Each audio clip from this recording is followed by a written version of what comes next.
Amazing. Okay, all right. So let's keep going. Um, so what makes for a good surrogate? Even before we get to the sort of local rise for in within the Jewish community, those who are Torah observant, selecting a surrogate, finding someone to be a surrogate is not an easy task. The guidelines here are from the American Society of Reproductive Medicine, which are sort of uh, followed and or mimicked in a number of jurisdictions as even legal requirements. Um, there's a lot that we set a high bar in many, certainly many of the much of the developed world for who qualifies to be a surrogate. Um, Broadly speaking, you want to make sure that it's someone who is capable, that we're confident they have the physical, emotional, financial capacity to carry a pregnancy, to carry a fetus to term. And so there are all sorts of thresholds that have to be met in terms of oftentimes there's an expectation that a surrogate has carried their own pregnancy to term in the past, that they're in good health by all sorts of metrics, that they are financially stable, and so on. Um, and there is a question that's been posed by a number of scholars as to is it, on the one hand, setting this high bar ensures tries to protect against people putting themselves into the field of surrogacy in out of desperation, right? We can imagine that, and we'll discuss this towards the end of the shiur, that uh, there's a lot of money in surrogacy, and so we can imagine a world in which people are very eager to take part of this, even if they don't necessarily have the physical or emotional or financial capacity to do so. And so, in order to both ensure that the fetus comes out okay, but also make sure that there isn't undue exploitation in the surrogacy market, standards are often set very high. We'll discuss in the later part of the year whether there are downsides to that. But even on top of all these thresholds, within the halachic framework, there are two other questions that have to be considered. And those would be one, is it preferable to have someone who is Jewish or not Jewish? And two, is it preferable to have someone who is married or unmarried? Those are two questions that we have to consider.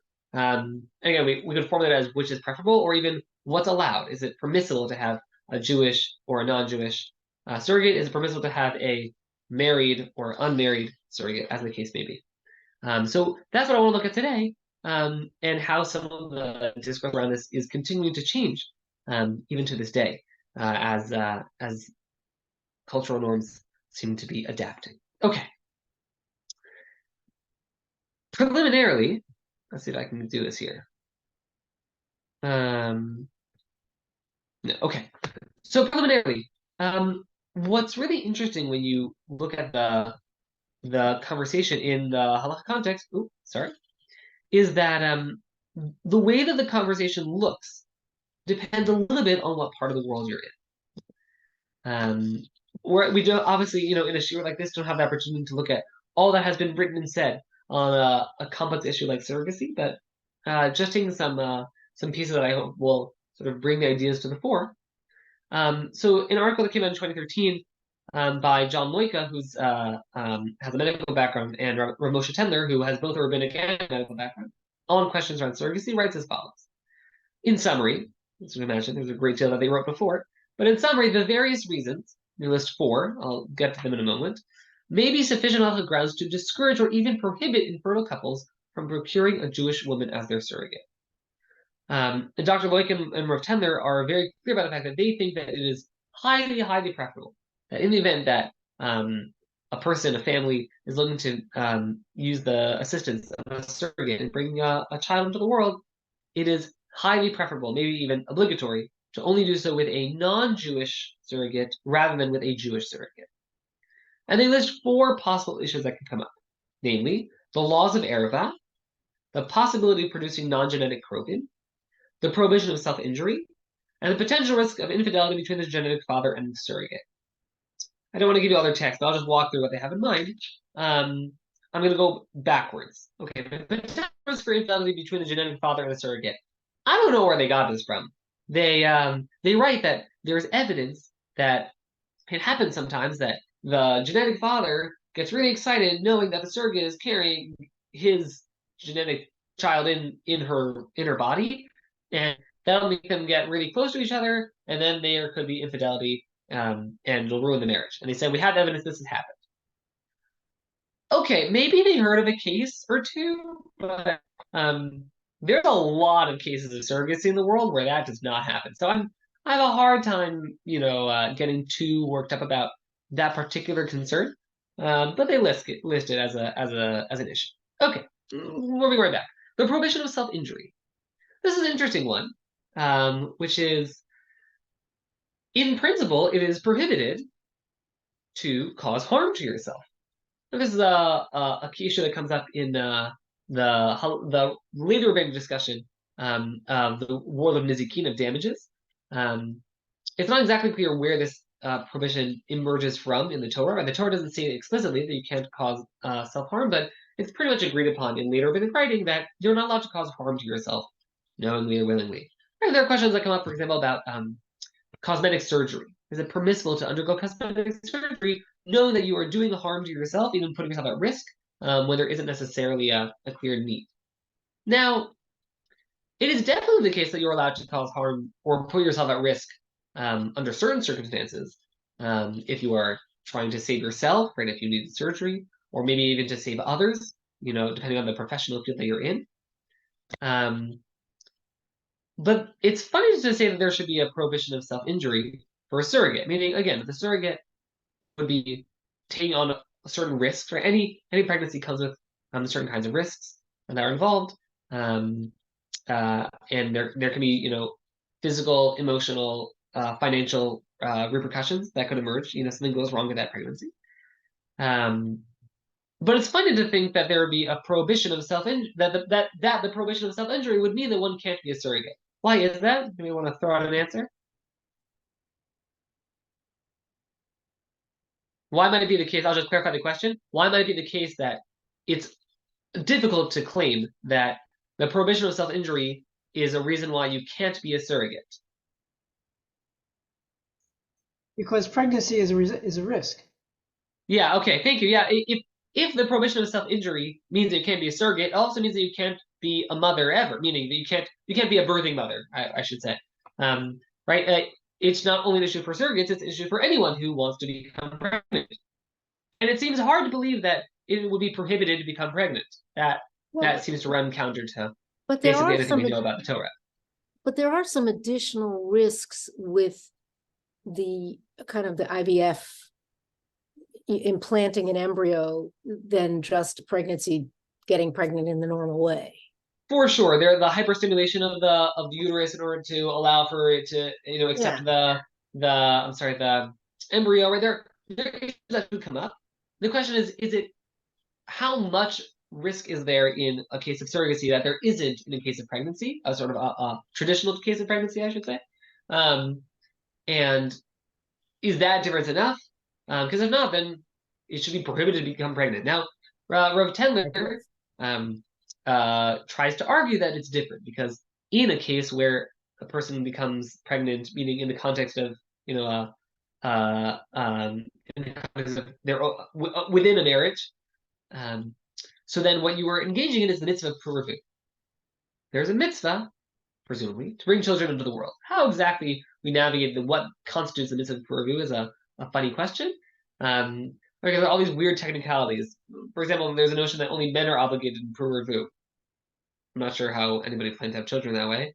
There's this thing about you only fulfill a mitzvah if you have a boy and a girl. Okay, what sort of control do we have over that? So again, the mitzvah of puravu is an unusual one. But Ramosh Tender claims that in as much as within the context of a marriage, this couple, this family, has an obligation of puravu, that mitzvah, puravu, overrides the prohibition of the risk of self-injury. But, says Rav Tendler, that's not true for the surrogate. The surrogate, he claims, is not fulfilling the mitzvah of puravu, is not engaged in the mitzvah of bringing their own children into the world. And therefore, in such a case, the prohibition of self-injury would override the permission to start a pregnancy. It's an interesting argument. I will admit that I'm skeptical about it. number one, it's a good question. Is it permissible to become pregnant despite the risk of self-injury only because of a mitzvah, or do we simply say that, as we know from elsewhere in halakha, there's a presumption that though pregnancy can be dangerous, in the significant majority of cases, certainly in the world in which we live today, pregnancies end okay, and birthing mothers come out okay, such that it's a what we might call a risk worth taking. And two, I wonder whether we're right to say that the surrogate has no fulfillment in the mitzvah of puruvu. At the very least, we should say that the surrogate is misayeh or misayat, is facilitating or assisting in the mitzvah of puruvu, even if not fulfilling the mitzvah on her own. I'm skeptical about the injury issue, how much that really needs to be a concern.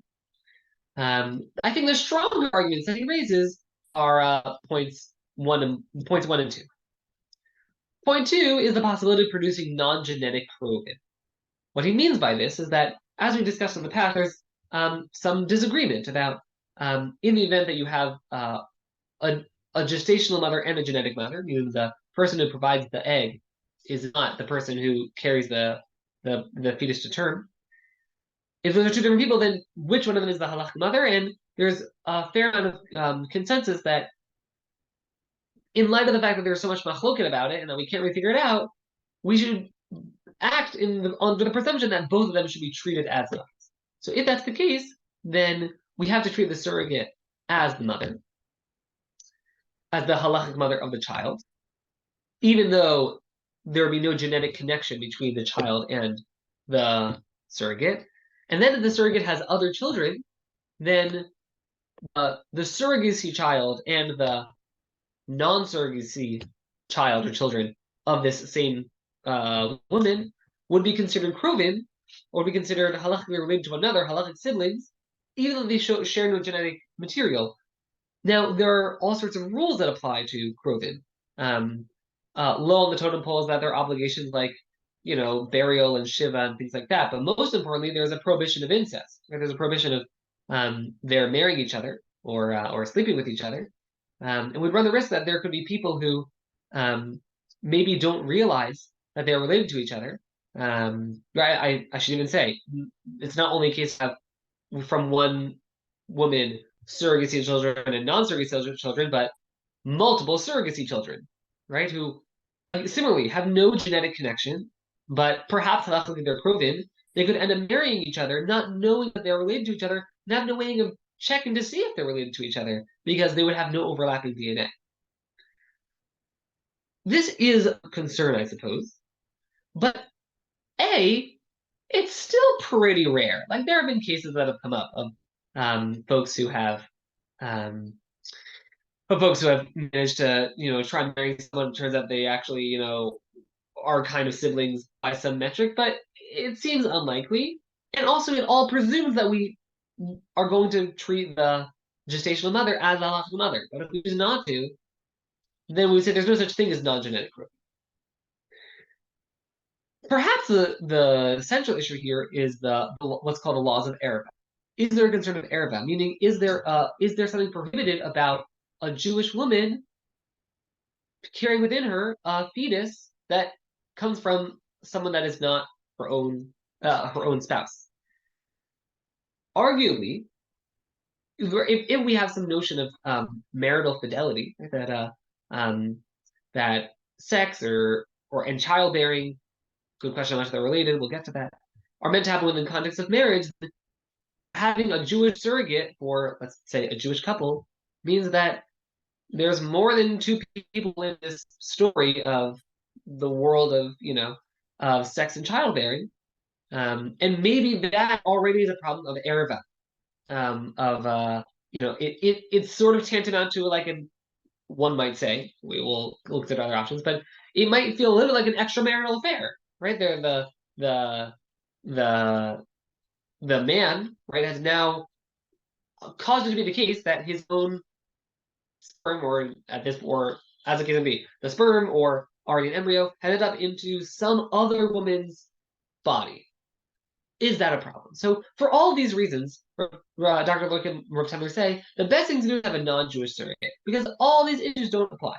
The surrogate's own concern about the prohibition of self-injury wouldn't apply. The infidelity thing, they kind of just do a hand wavy thing where I think it wouldn't happen with non-Jews, though I don't know what he means by that, but I don't care about. I think the whole thing is a little bit forced anyway.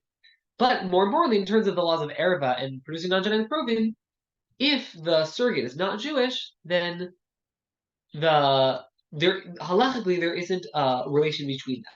Right? The child would in theory would be born not Jewish, because that child is born to a non-Jewish mother, a non-Jewish gestational mother, and then we convert the child to make him Jewish, and then there's just no connection to the surrogate, and that solves all of our issues. So for that reason, it's very clear to Rav Tendler that the best thing to do is have a non-Jewish surrogate, and this is pretty much reflected by much of the halachic writing in the Anglophone world. What's surprising is what happens when we compare this to Israeli writing. So this is taken from the PUA website. PUA does a lot of work in the field of fertility, nida, and the like, based here in Israel. And on their website, on their page about surrogacy, they write as follows: even those who allow for surrogacy when necessary, it is only permissible to have a surrogate if the surrogate is an unmarried Jewish woman. Meaning, not only is, as opposed to the Anglophone American writers who are saying it's really strongly preferable to have a non-Jewish surrogate, comes in the Israeli voice that says it is only permissible if you have a Jewish surrogate. So that's a little odd. Now, the footnote to this line in their guidelines are as follows: Rav Amar, Rav Shlomo Amar, previous chief rabbi, in a meeting in 2007 with PUA, which was in the aftermath of a ruling that he made as part of the Beit Din Rabbani in Israel in 2006, says as follows. I'm reading in English. Rav Amar clarified that the order of preference for surrogacy is as follows: first, that the surrogate should be an unmarried Jew. If needed, it would be possible for the surrogate to be married, and if there's no alternative, the surrogate can be a non-Jew. So notice what happened. While we have American writers, and there are others as well, but other American writers like Rav Tendler who are saying that the preference is to have a non-Jewish surrogate, Rav Amar is saying that it is only as a last resort that you can even consider having a non-Jewish surrogate. This is unusual. And the truth is, this is somewhat reflective of the ruling that he made in 2006, where even though the norm in Israel for a long time was to have only non-Jewish surrogates, he allowed for a Jewish surrogate, and this sort of falls on the heels of that. And the question is why. Now, preliminarily, Rav Tendler had offered a number of reasons why we might prefer a non-Jewish surrogate. It simplifies all sorts of issues, particularly regarding lineage. Right? When we ask these questions of how do we make sense of lineage in a world in which you have plausibly two Jewish mothers, right? If you want to avoid all those issues, you could just have a non-Jewish surrogate, and then we can just circumvent all the issues. Either the child is the child of a Jew, of the Jewish genetic mother, or the child was not Jewish, so we convert them to make them Jewish, but then the connection to the non-Jewish gestational mother disappears, and it just makes things simpler. Why then would Rav Amar and quite a number of Israeli rabbis follow in line? Why would they prefer that you have a Jewish surrogate? In fact, in the Chavod Yamin, Rav Shaul Israeli writes that in the context of Jewish versus non-Jewish surrogates, he writes, "Nosaf al isur tza'at hazar yesh gam isur b'hachnasat zer Yisrael me'eh hagoya, kivan she'asur la'afoch zer Yisrael legoy." He says, separate from whether there's a concern about wasting seed that is part of how we might navigate these questions around surrogacy and fertility and so on. He says there's this prohibition. For the record, I've read the Chumash once or twice. I haven't come across it yet, but he claims there is a prohibition on inserting Jewish seed into the body of a non-Jew, because you will thereby take Jewish seed, Zer Yisrael, and turn it into a non-Jew, and that is prohibited. Meaning, even though your game plan is to, again, let's presume that the egg donor, whether that's the intending parent or not, is Jewish, let's say, but you're taking the either the sperm or the whole embryo, placing it inserting it into the body of this non-Jewish person, and then that child will be born, and you're going to convert the child, and it'll be a Jewish child. The very fact that you took Jewish genetic material and then had it come out of how it be born not Jewish, that is forbidden. Whoa. This strikes me as a uniquely, I'm not uniquely, but a distinctly Israeli, I think, approach, particularly within the religious Zionist world. These having these sort of like very deep concerns about how we think about Jewish lineage and relationships between Jews and non-Jews. I think that a lot is actually reflective of this broader issue in much of halachic writing in Israel, in particular the religious Zionist world, but really in much of halachic writing in Israel, related to the question of should Torah observers in Israel rely on non-Jews. There are those who would claim that it ought not be the case that in the independent sovereign state of the Jews, where Jews sort of, ostensibly run their own show, and just in a logistical sense, make up the majority of the population, depending on how one counts, then should it be the case that we need to rely on the assistance of non-Jews to perform these votes. So, for example, there are a lot of questions that emerge regarding the observance of Shabbat in Israel, right? Where in traditional accounts of halacha, there are all sorts of cases where we say, listen, if you're stuck, make use of the assistance of a non-Jew, what is called a goy shel Shabbat, a Shabbos goy, right? There's that malacha that has to be done. There are ways too, if done appropriately, a non-Jew do the malacha for you. So you could rely on that in all sorts of cases, especially in Israel. How do you keep the police station going and the electrical plants running and the doctors hired to take their notes? And you could say, let's just have non-Jews all this stuff. But there's this void in and a large sector, I think, of halachic writing in Israel that says it can't be that the halachic solution to our problem is get the non-Jews to help. Now, you could call how one interprets that. That's already moving our way into the sociological and the political. But I definitely think that's something that's present and worth considering. Or the same thing with Shemitah, right? Where there are all these questions of first of all, is it okay to perform what's called the heter mechira, right? During the Shemitah year, it is in principle prohibited to do agricultural work in the land of Israel. But there's lots of agricultural work to be done in the land of Israel. So one option is to do what's called the heter mechira, where you sell off the entirety of the land to some non-Jewish owner. And there are some in Israel who are very opposed to this as a matter of principle. How can it be that the solution to our problems is selling off the land to someone who's not Jewish? What's more, on the original version of the heter mechira, really what it allows for is to then have only non-Jews work the land. And people say it can't be that our solution is if we're going to have all the non-Jews come and do all the agricultural work. And I guess some of these comments sort of follow sort of the same lines.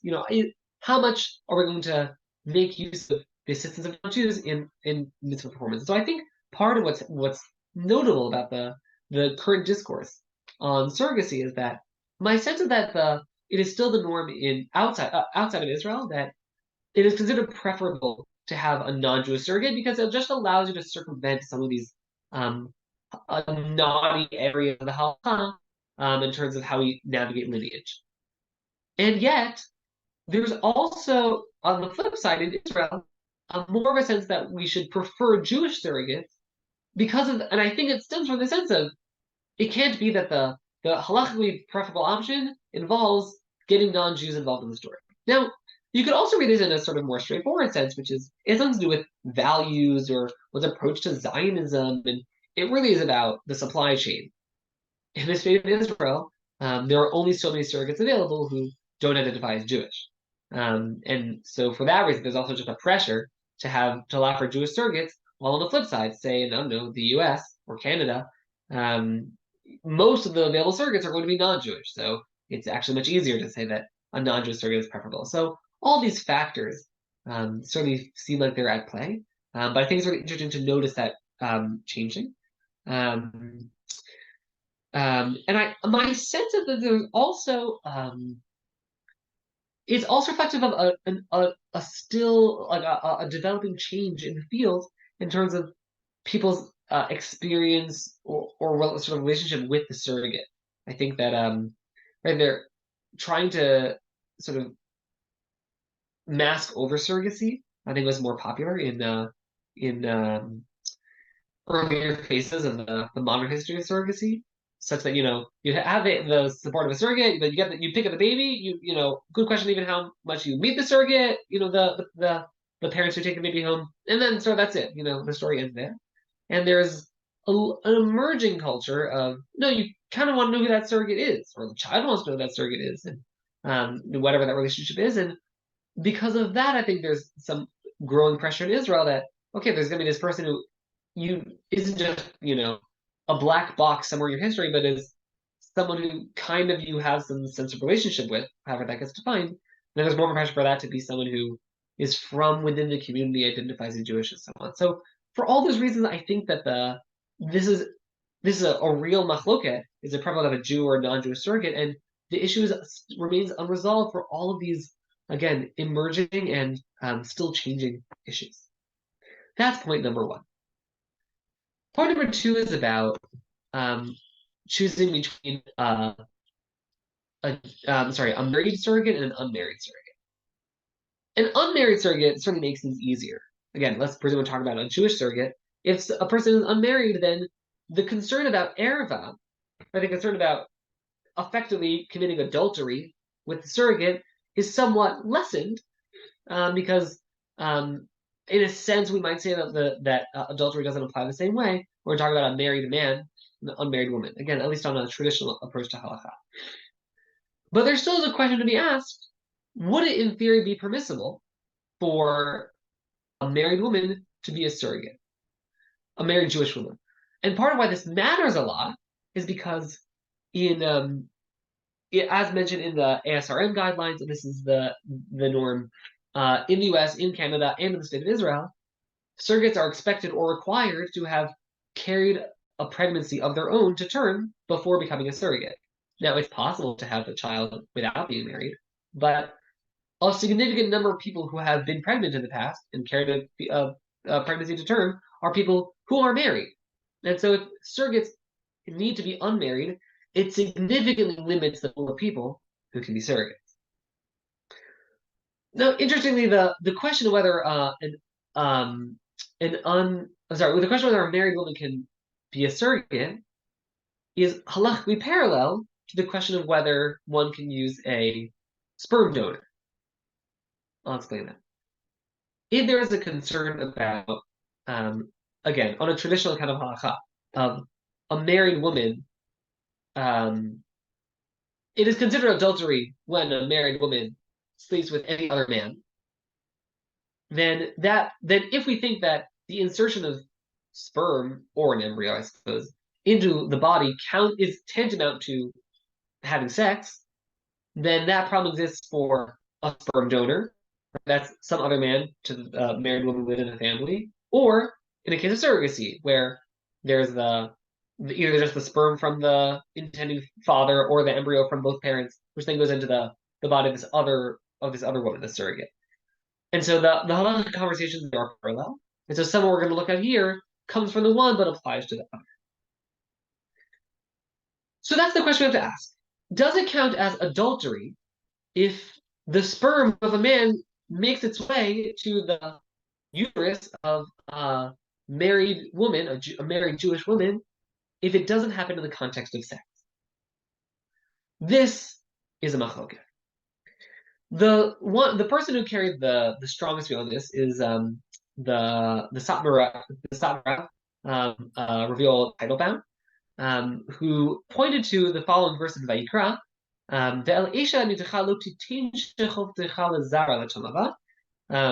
in Vayikra Yudchet, chapter 18, there's the discussion of all the questions of incest, and in one of these psukim, in talking about adultery, the formulation that's used is, and to your fellow's wife you shall not give over the seed of your copulation. Okay, a bit of a clunky phraseology, but claims the Divrei Yoel that this would imply that where the prohibition lies is sperm getting into the womb. That's where the issue lies, whether or not it happens in the context of some sort of sexual act.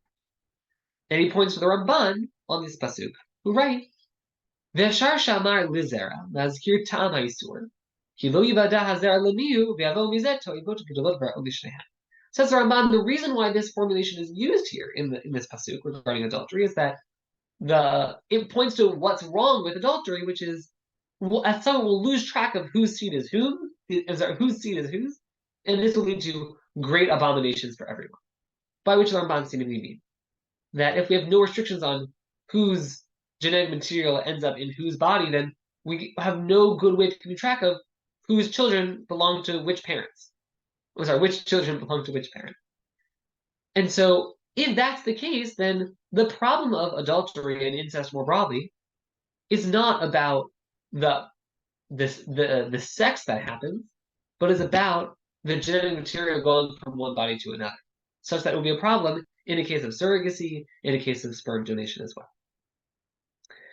On the flip side, a number of poskim, chiefly among them Rav Moshe Feinstein, is sort of the first one to really, really push this view, think the opposite, and claim that there's the only prohibition when it comes to adultery or incest is having sexual intercourse between people who are prohibited to do so.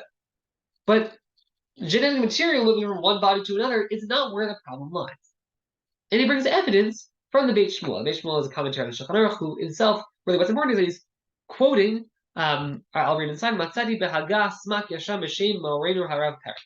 Right, so the Beit Shmuel says that he saw in the smak that the smak said something that they were going to parrot. So this really is a chush of Rabbeinu Peretz, an important Ashkenazi Rishon from the medieval period.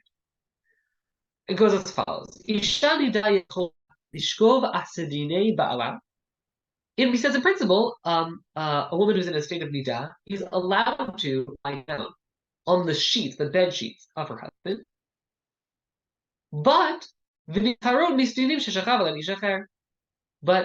women tend to be careful, he says, I'm noticing this, women tend to be careful not to lie down on the bed sheets of other men, lest they accidentally get impregnated by another man's seed. Meaning, they're presuming that if there were to be semen on the bed, then it would be possible to get impregnated by that semen getting into the body, and that would be a problem. It would constitute adultery. Unlikely such a thing ever happened, or could happen, but they were nervous. So there you have it. Says Rabbeinu Peretz,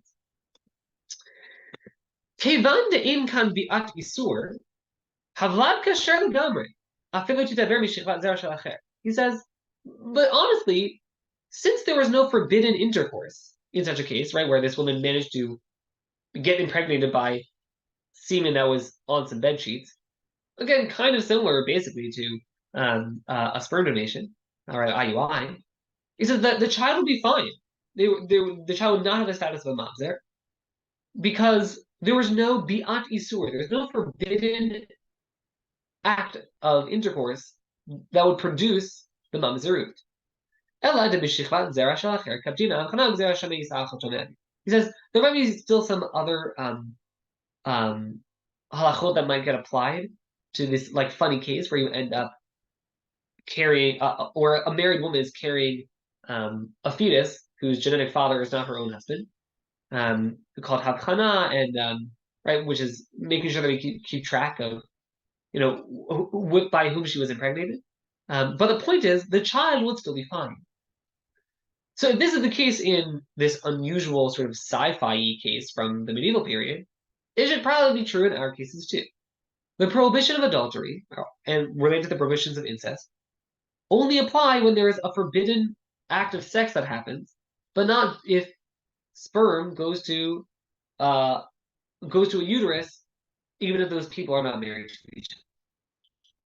And along these lines, just a quote from the Yabia Omer, from Rabbi Yosef, who writes, "Zkorani kizeh ke-20 shana, b'yoti b'yachad b'beit hadin hagadol Yerushalayim in Amitai hagrisha yeshiva agrav zolti, So he says, I remember like 20 years back when I was on the Beit Gadol B'Yerushalayim with my colleagues, Rabbi Yashiv and Rabbi Jolti. Says, Dibarnu Bazeh, we spoke about this issue. Vaya pashut lekulanu. It was clear to all of us. Shigamin kibla isha zera meisha acher v'yalda. If it were the case that a woman were to have seed, sperm from another man inside her and give birth, she'ein vlad mamzer. The child is not a mamzer. Mikivan she'ein kam bi'ad isur. There's no forbidden intercourse.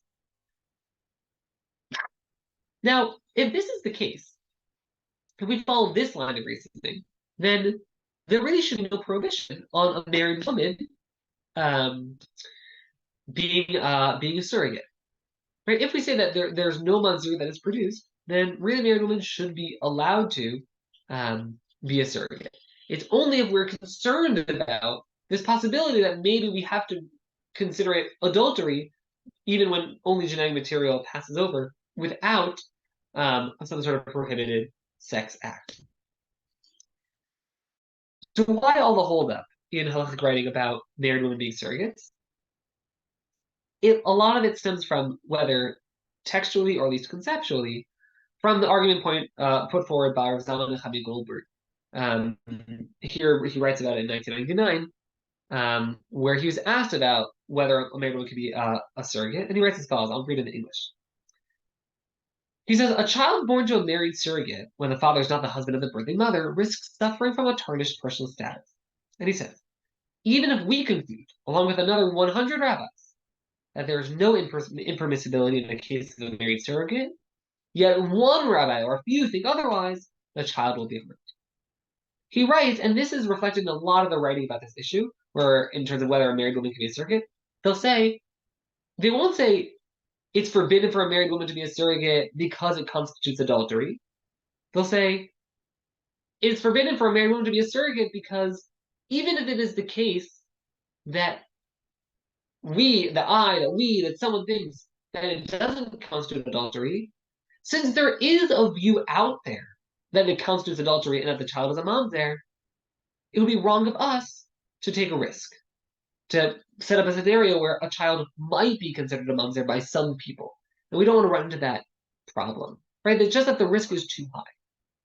We face this machloket, whether it's permissible for a married woman to be a surrogate or not, because it might kind of fall under adultery, it might not. And so why risk it and have a child maybe be a mamzer to play it safe and not allow? That could settle the issue, but there are reasons why it might not. And the truth is that if there is, as we've demonstrated, a halachic argument to be made for a married woman being a surrogate, that to say that it's not forbidden, then there are reasons why we might want to allow for such an arrangement. And that's because surrogacy is, if we look at the global surrogacy market, there are estimates that in the coming 10 years, the money that is produced within the surrogacy market could grow. I think it's something like tenfold. If you can see the estimates that they offered here in the graph. There's a lot of money in surrogacy because surrogacy costs a great deal to pay someone to be a surrogate. And as we noted, in a lot of the developed world, there's a lot of there's a really high bar that's set to make sure that surrogates are being respected and are being aren't being exploited. Because of that, more often than not, when people want to pursue surrogacy, oftentimes they'll go to parts of the world where there's less legal and medical oversight. Right. So here's just the pull quote from this article from earlier in the year. In Georgia, as in Ukraine, commercial surrogacy firms cost around $40,000 to $50,000. In Mexico, $60,000 to $70,000. In the U.S., we're talking $120,000. Right. It costs much more to find a surrogate in places like Canada, the U.S., and so on, where oversight is sort of more rigorous than in other parts of the world. And because of that, there are all sorts of countries like Georgia and Ukraine, where India, Nepal, where there's a growing market for surrogates, where it costs less because there's much less oversight. And there are concerns that there is there are parts of the surrogacy industry where there is a fair amount of exploitation, and it's an offshoot of the fact that in places like the U.S., Canada, Europe, the standards are so high for who can be a surrogate that it pushes people to look to other places where the standards are lower and therefore it's cheaper. And if we were to lower the standards of who can be a surrogate within, these sorts of places where there's better medical and legal oversight, it might help to protect against the exploitation that happens in all these other parts of the world. Rabbi Sherlow, who back in 2013 sat on the advisory committee to the Knesset on formulating the law regarding surrogacy in Israel, and he at the time wrote about the importance of having a low threshold for surrogacy in order to protect surrogates, as well as to allow for families to be able to pursue family building. So he writes later on in 2015, in response to a report that had come out, he writes, humane treatment of surrogates in Nepal and being saved from poverty as a humane and justified endeavor cannot overcome the scandal of this entire form of surrogacy, which is unethical, illegal, and akin to slavery. He says, he says it's true that there are, in this case, Nepal, who are getting a better life than they would have otherwise by being surrogate, because $40,000, which in all likelihood only comes out to $12,000 they get, and the rest goes to the agency. It's better than what they would be getting otherwise, but you can't get around the fact that this is a huge case of exploitation. And because of this, it is worth wondering whether we have to reconsider the question of whether we should permit within our communities, within the state of Israel and also within other Jewish communities, embracing the idea of married women being able to offer their services as surrogates, because lowering the thresholds within our own communities might help protect against the exploitation that happens around the world, and that may be a reason for us to consider that direction. So to review, what we looked at today is issues both of choosing between Jewish and non-Jewish surrogates, and the way that discourse is shaped by the norms in different parts of the world, Israel and elsewhere, and also the question of whether a married woman can be a surrogate, where there is some degree of halakhic concern, such that we might want to play it safe, but there's also a strong halakhic argument to allow for it, and it's a question whether these broader concerns around the happenings in the world and the risks of exploitation that are a part of the surrogacy industry should push us to reconsider the question of whether we're willing to entertain married Jewish women functioning as surrogates. So that's what we wanted to cover for today. Next time we're going to talk about money. We've spoken a lot about the how to go about these various kinds of assistance in family building, and all this stuff costs money, as we've been discussed today. Who's meant to foot the bill? In particular, what are the responsibilities of employers in terms of coverage for these kinds of treatment, and so on. So that's Bezrat Hashem we'll be looking at next week. I'm stopping the share. I'll start with the chat to see if there are things that come up here, and then if we have a little time, we'll hear from what else people have to say before finishing up. Okay, so just going quickly through the chat. Suzanne, I know such a surrogacy case. They had twins about the Mila naming. I was clear to me. Another yeah, for sure. A complicated issue. Yeah, thank you for agreeing with me, Susanna, that the infidelity issue is absurd. I don't know where he got this from. I think he heard of one story and it freaked him out, if I had to guess. President Res Belgium probably doesn't. It would be hard to find non-Jews surrogate. Yeah, okay, so issues as mentioned. Sorry, yeah, Susanna. Yeah, sorry. The business of that suspicion of infidelity or the man being attracted, I suspect he made it up. Entirely possible. I don't know. He clearly was nervous about it. As I recall, he has a footnote where he says he has evidence that this has happened, and some psychologist said that it's a huge issue, but the evidence does not seem to point in that direction. What about a surrogate who's a family member? So I suppose that we would have to ask the question whether a family member can be a surrogate is basically the same as whether a married woman can be a surrogate. Meaning, if we think that there's the prohibitions on when we talk about forbidden sexual unions in the Torah, that extends to getting, genetic material, let's say sperm, into uh, a woman's body, that is prohibited. That's prohibited for adultery. A married woman is also prohibited for incest, right? Your relatives. If we say that no, the prohibition is only on having sex, but if you find some other way to get sperm into someone's body, then it doesn't count. Then it should be allowed. So it would rest upon the same machloket. Supply chain issue. I suspect there is some ethnic chauvinism. Okay, so I didn't want to sort of hit that nail on the head too hard, but yes, there is definitely an ethnic question, a racial question in the background here in Israel, where people's relationships with the local non-Jewish population is different and is I'm going to say different. I'm gonna try to use as much value neutral language as I can, at least for the time being.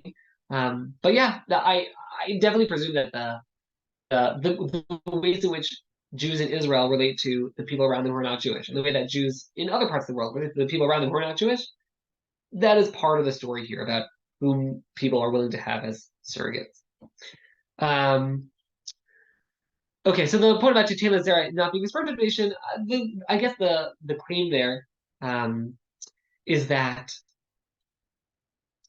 it's not that the public is talking about sperm donation, but rather the formulation used in the Torah can help us appreciate that the underlying concern regarding forbidden sexual unions is the passage of sperm from this man to this woman, irrespective of how it gets there. That the concern is the sperm, not the sexual act. That's the claim being made. But again, I agree that it might be an overreading of the words of the Torah. I'm going to frequently at least work around another part of the pretty given birth. Yeah, as mentioned before. I think this. Okay, just in terms of how much of this is a legal requirement versus just kind of preferred.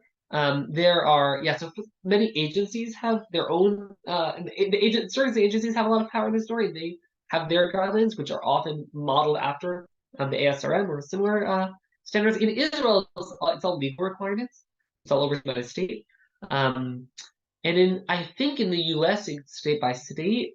I didn't check the deals in Canada. If I'm not mistaken, I think some of this is even regulated legally in Canada, if I'm not mistaken, but worth double checking. Okay. All right. I think that's it from the chat. So we're already like past the hour, but if people have anything else just to share now briefly, I'd love to hear. I have a question. Please. So there is this term in halacha, karka ba'alma. It's come up in, I can leave it to you to translate it, or I can do whatever I can with it. And basically it means like the status of a woman is transformed given an exigent circumstance.